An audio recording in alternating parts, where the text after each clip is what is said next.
বিধায় প্রথম গর্ভজাত সন্তান একজনের নাম হাবেল আর একজনের নাম হচ্ছে নিওয়াজা, আর দ্বিতীয় গর্ভের সন্তানের নাম কাবেল আর মেয়েটির নাম হচ্ছে আকলিমা। আল্লাহ রাব্বুল আলামিন আদম আলাইহিস সালামকে দিয়ে যে বিধান করেছেন ওই বিধান অনুযায়ী হাবেল কাকে বিয়ে করার কথা বুঝে থাকলে উত্তর দেন। হাবেল কাকে বিয়ে করবে? আকলিমাকে। আর কাবিল কাকে বিয়ে করবে? কাবিল বলতেছে আমি নিওয়াজাকে বিয়ে করবো না। কাবিল কি বলছে? যে আমি নিওয়াজাকে বিয়ে করবো না। কাকে বিয়ে করবে? সে বলতেছে যে আমি আকলিমাকে বিয়ে করবো। আকলিমা দেখতে বেশি সুন্দরী ছিলেন, আকলিমাকে সে বিয়ে করবে। এটা হলো তার যুক্তি। যুক্তি কি?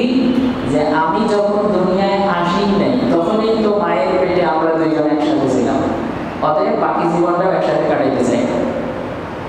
আর আল্লাহ নবী আদম আলাইহিস সালাতু ওয়াস সালাম বললেন এটা তো তোমার যুক্তি, কিন্তু আল্লাহর আইন তো এটা নয়। যুক্তির কাছে আল্লাহর আইন আর আল্লাহর কাছে যুক্তির আইন এটা কি কখনো পার্থক্য? আপনার সারা পৃথিবীর মানুষ সবাই একদিকে যুক্তি দিবে আর আল্লাহ তাআলা একটা বিধান দিবে, আপনার যুক্তিতে ধরুক আর না ধরুক ওটা মেনে নেওয়া ফরজ, মানতেই হবে। আপনি বোঝেন আর না বোঝেন, সবচেয়ে বেশি বোঝেন যিনি, তার পক্ষ থেকে অর্ডার জারি হয়েছে। আদম আলাইহিস সালাতু ওয়াস সালাম বললেন তোমার উপর আল্লাহ রাব্বুল আলামিন যে শরীয়ত দিয়েছেন ওই শরীয়ত অনুযায়ী তুমি আকলিমাকে বিয়ে করতে পারো না, বরং তোমার উচিত হলো লিওয়াজাকে বিয়ে করা, অতএব তুমি লিওয়াজাকে বিয়ে করো। সে বলছে না, আপনি বলুন কি হন যাই হন, আমি আকলিমাকে ছাড়া অন্য কাউকে বিয়ে করবো না। এখন দুই ভাইয়ের মধ্যে ফয়সালা হবে কিভাবে?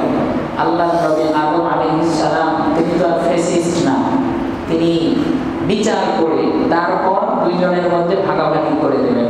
বলেন আচ্ছা ঠিক আছে, তোমাদের দুইজনের মধ্যে একজন আকলিমাকে বিয়ে করবে, তবে লটারি হবে। লটারিটা কি? কোরবানি হবে।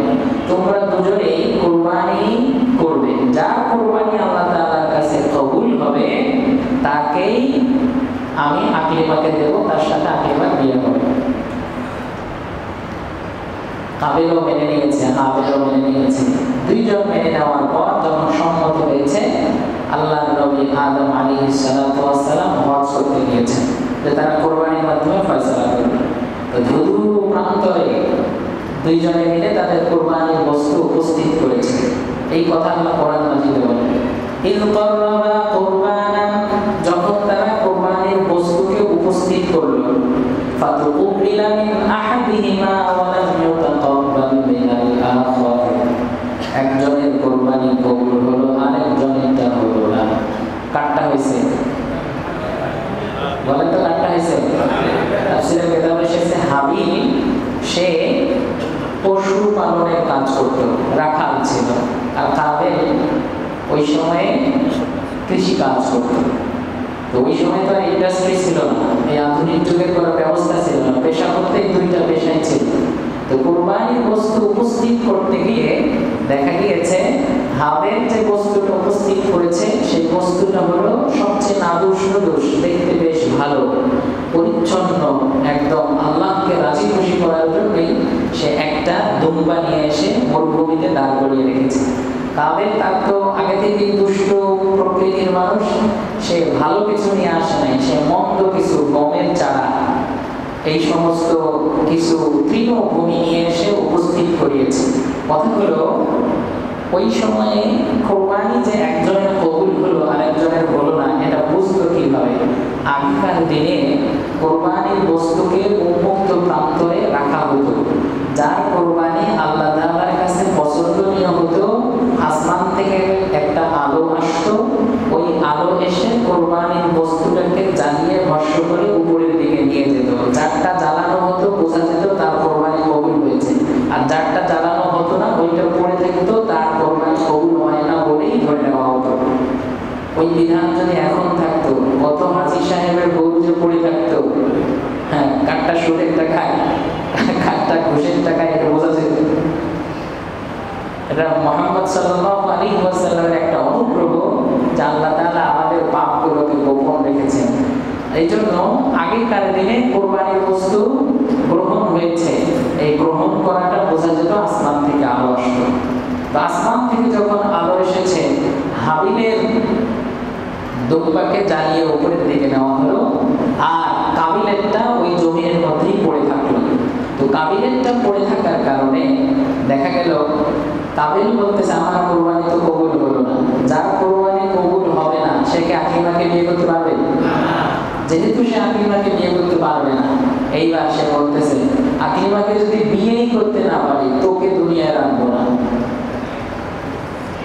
প্রথম পৃথিবীতে খুনের সূত্রপাত নারী কেন্দ্রিক। পৃথিবীতে যত অপরাধ হয় সব অপরাধ বিজ্ঞানের একটা মূল কথা হলো, প্রথমেই কারণ দেখবেন তিনটা: সেক্স, মানি, পাওয়ার। কোনো না কোনোভাবে এই তিনটা জড়িত আছে যে কোনো অপরাধের পিছনে। পৃথিবীতে প্রথম অপরাধ সংঘটিত হলো একজন নারীকে কেন্দ্র করে। আকলিমাকে যদি বিয়েই করতে না পারি তোকে দুনিয়ায় রাখবো না, অবশ্যই আমি তোকে হত্যা করব। হাবিল তাকে বলছে দেখো ভাই, আমার এখানে কি করার আছে? বাবা ফয়সালা দিয়েছেন, যা ওই ফয়সালা অনুযায়ী আমি মরুভূমিতে আমার কোরবানির বস্তু নিয়ে এসেছি, তুমিও নিয়ে এসেছো, অতএব তুমি তোমারটা কবুল হয় নাই, তুমি এটা মেনে নাও। বলছে এইসব শরীয়ত টরীয়ত মানবো না, আকলিমাকে বিয়ে করবো, দ্যাট ইজ ফাইনাল, এটাই ফাইনাল। যদি বিয়ে করতে না পারি লা তুলান্না, আই উইল কিল ইউ, তোমাকে মেরে ফেলবো।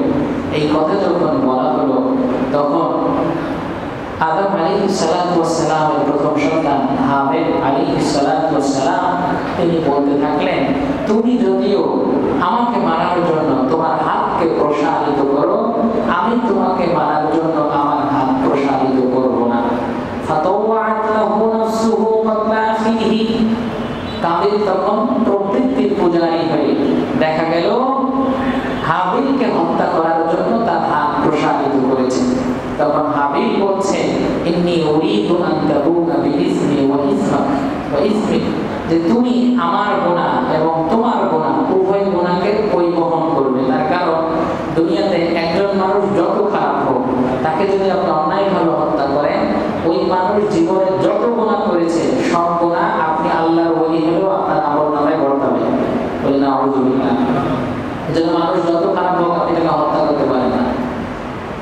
দেখা গিয়েছে আদম আলাইহিস সালামের প্রথম সন্তান হাবিল বলেছে, যেহেতু তুমি আল্লাহর অর্ডার মানছো না এবং তুমি আমাকে হত্যা করবে, অতএব আমি চাই যে তুমি আমাকে হত্যা করলে আমার গুনাহগুলো তোমাকে বহন করতে হবে, তুমি বহন করো। সাথে সাথে সে তার ভাইকে হত্যা করে দিল। হত্যা করার পর পৃথিবীতে প্রথম অপরাধ সংঘটিত হলো। পৃথিবীতে প্রথম যখন অপরাধ সংঘটিত হয়েছে, আদম আলাইহিস সালাতু ওয়াস সালাম কোথায়? হজে গিয়েছেন। কোথায়? হজে গিয়েছেন। কুরবানির কাহিনী তো হজের মাসেই নাকি? আদম আলাইহিস সালাম কোথায়? হজে গিয়েছেন। আদম আলাইহিস সালাতু ওয়াস সালাম ওই হজের ময়দানে থাকা অবস্থায় তাবাদ্দালাতিল আইয়াম ফাতাবাদ্দালাতিন নি'মা, যে তিনি বুঝতে পারলেন পৃথিবীর রংটা আর আগের মতো নাই। পৃথিবী যেরকম সবুজ সতেজ, পৃথিবী আগে যেরকম ভালো লাগতো, একদম স্বচ্ছ আবহাওয়া, এটি আর নাই। কেমন যেন সবকিছু দূষিত মনে হয়, কেমন যেন সবকিছু কেমন পাল্টে গিয়েছে, পরিবর্তিত হয়েছে। তো তিনি সেটা অনুভব করলেন। কোন কোন ইতিহাসবিদরা লিখেছেন আদম আলাইহিস সালাতু ওয়াস সালাম ওই সময় আপেল খাচ্ছিলেন, আপেল। তো তিনি আপেলের খাওয়ার সময় আগের কামড়ে যেমন স্বাদ অনুভব করেছেন, যখন হত্যাকাণ্ড সংঘটিত হয়েছে পরের কামড়ে আর ওই রকম স্বাদ অনুভব হচ্ছে না। তার মানে পৃথিবীতে যখন অপরাধ সংঘটিত হয়, পৃথিবীর মধ্যে যখন পাপ বেড়ে যায়, পৃথিবীর মধ্যে যখন মাসিয়া আল্লাহর অবাধ্যতা বেড়ে যায়, আল্লাহ তাআলা তার এই সমস্ত নিয়ামত আকাশের দিকে তুলে নেন। তো পৃথিবীতে মানুষ সেমিনার করে, সিম্পোজিয়াম করে, মালদ্বীপের একদম সাগরের তলদেশে ক্লাইমেট চেঞ্জ নিয়ে বিভিন্ন ধরনের সেমিনার তৈরি করে, যে কিভাবে আবহাওয়াকে ঠিক করা যায়, আমাদের এয়ার পলিউশন কিভাবে ভালো